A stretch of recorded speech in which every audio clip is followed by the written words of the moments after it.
Such negotiations have failed as was expected. Further, if importation is to lower the market price of maize, the volume of imported maize would have to be massive. Reports indicate that not many importers took the offer. The net effect is that the price of unga has not come down. Instead, they are set to rise again. Because Kenya Kwanza essentially sees Kenyans as its beast of burden, even this darkening scenario has not been able to persuade the regime to seek middle ground on the finance bill. We restate that for Azimio, this bill remains a big no and no. There is unanimity over its rejection. It is our position that this bill does not qualify as a just tax system. Yes, the country is ripe for tax reform, but this is not one of them. This proposal does not lead to distribution of income. It does not combat poverty. Instead, it seeks to manufacture and distribute poverty. This proposal does not spur economic growth nor generate wealth so that every family in this country can have opportunities. It traces and kills those opportunities. As the bill attracts the poor, it dismantles the middle class too.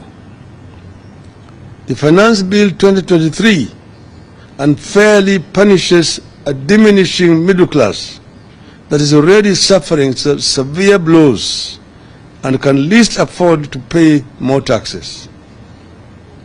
The most tangible result of this bill will be the incorporation of more Kenyans into the ranks of the poor. Consequently, we state as follows.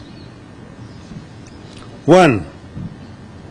We continue to demand a major surgery of the finance bill in the interest of the suffering people of Kenya.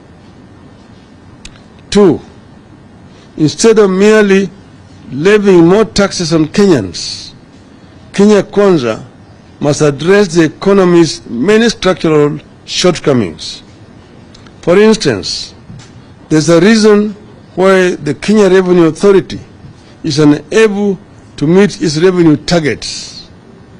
Kenya Kwanza must figure out and address the problem. 3. The cash flow problem in the country is due in part to the weakening of the Kenyan currency. The weakness is not just vis-a-vis the US dollar. Our currency fell significantly against the Tanzania shilling by nearly 10% since last September. This suggests that domestic factors are causing part of the decline of the Kenyan shilling. Kenya Kwanza must get to the bottom of this problem and stabilize the shilling. 4. Kenya Kwanza must strengthen and not undermine critical institutions such as those tasked with fighting corruption, collecting revenue, and investigating and prosecuting crimes as it is presently doing. 5. Kenya Kwanza must incorporate all productive citizens into its nation-building projects. Currently, the regime has alienated a huge section of the population who sees themselves as outsiders and strangers in their own country. 6. Kenya Kwanza must rationalize public expenditure.